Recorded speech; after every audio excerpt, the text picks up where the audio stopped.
series in Pilgrims Progress. If you haven't so far, then I'm going to put a link in the description below. But if you're ready for the recap, Christian, here it is. He lives in a city of destruction.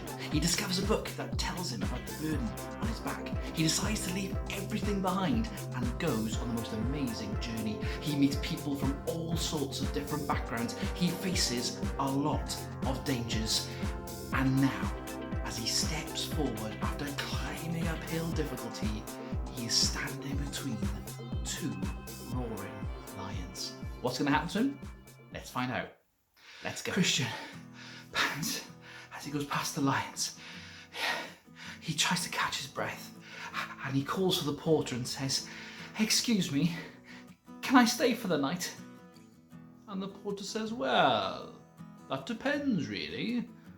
Who are you? And what's your business here?"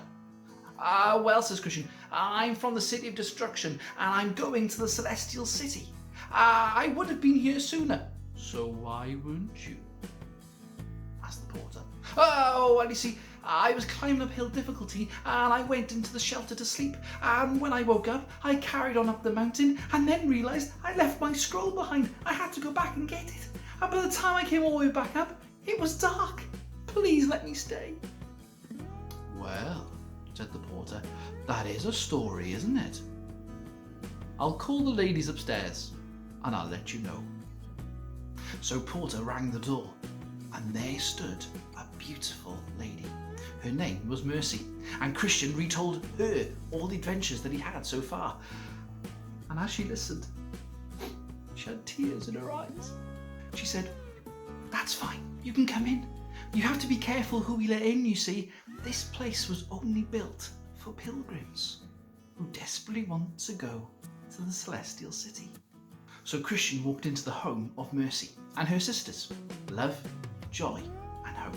They had a beautiful meal together, and afterwards Christian was shown his room, the grandest room he'd ever seen, with a big 4-poster bed. But in this moment, he knew that he was safe. He knew this was the safest place he'd ever stayed in. And he really wanted to stay. But he knew he had to carry on. He had to face the next challenges ahead. What's going to happen to Christian? Will he stay? Will he go? Well, you'll have to come back next time and find out about that. But you know, the name of the lady in our story is something really special. Mercy is when God gives us the things we don't deserve. In other words, God loves us so much that he gives us things every single day, and he helps us and he strengthens us along our journey.